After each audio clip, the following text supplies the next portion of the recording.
As consequências dessa mudança grande de vida em mim, inicialmente não foram difíceis, não foram escolhas difíceis de serem feitas. Porque o que eu percebi a docilidade com a vontade de Deus fazia com que certos gostos que eu tinha antes, até por estilos de música, por locais, por situações, foram desaparecendo sozinho. Foram minando, a ponto de, depois de 6 meses, 8 meses, eu perceber que eu realmente não estava tendo contato com nada, porque alguma coisa séria tinha mudado em mim. Para mim não foi fácil. Muita coisa aconteceu naturalmente. Quando eu me percebia, eu já estava agindo naturalmente de uma maneira diferente. Como, por exemplo, ter sempre o uso da palavra de Deus, que não era uma coisa comum a mim. E outras coisas foram muito difíceis, por exemplo, para mim, me reportar às pessoas, me dirigir a elas, porque eu era uma pessoa muito agressiva na minha resposta a uma pergunta simples, às vezes. Mas também vieram, naturalmente, as renúncias necessárias, né? Em relação a amizades, a locais, em relação a situações, e que eu fui deixando elas para trás. O mais difícil mesmo foi em relação aos meus amigos, foi em relação ao meu trabalho.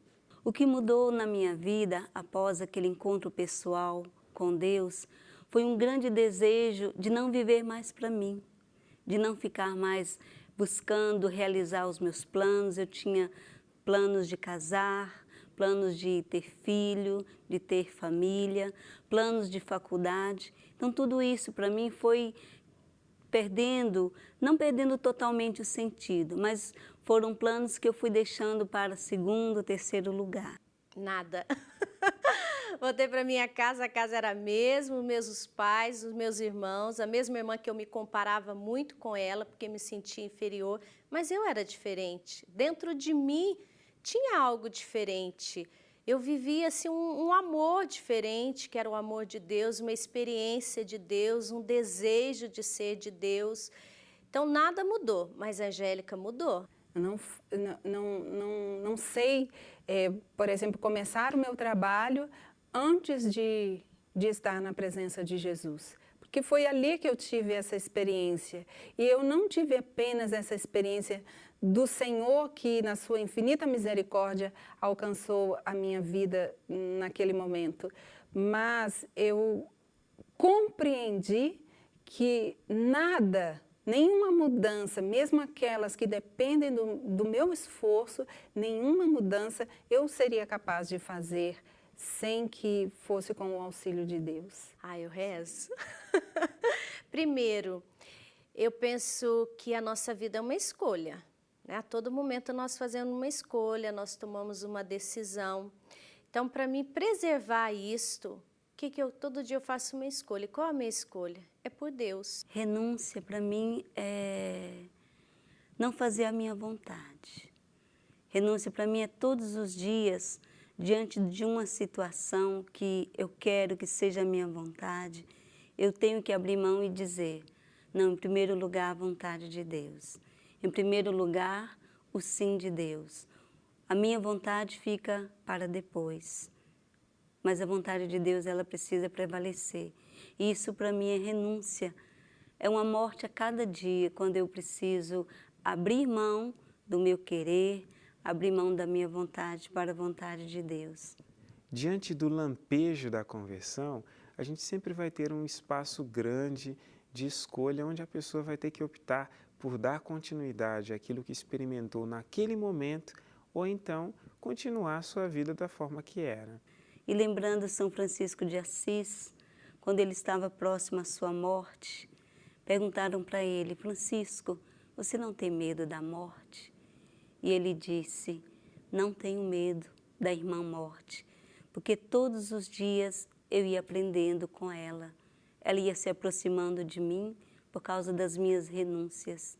E renúncia é morte, é morrer para você mesmo, é morrer para o seu querer, para que prevaleça a vida, prevaleça o querer de Deus.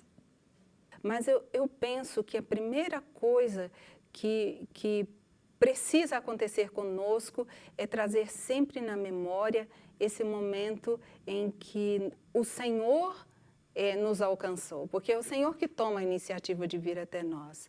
Então, e ter gratidão por isso.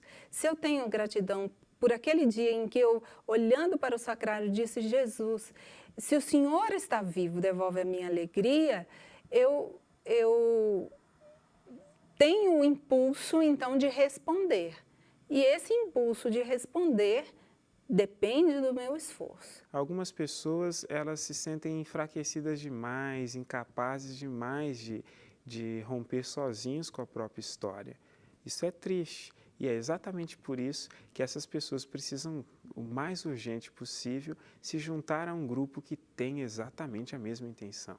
Na minha opinião, o fato de tantos cristãos, de tantos católicos, que muitas vezes vivem um catolicismo, muitas vezes achando que tem que viver um catolicismo normal, vamos dizer, um catolicismo light, que não existe catolicismo light.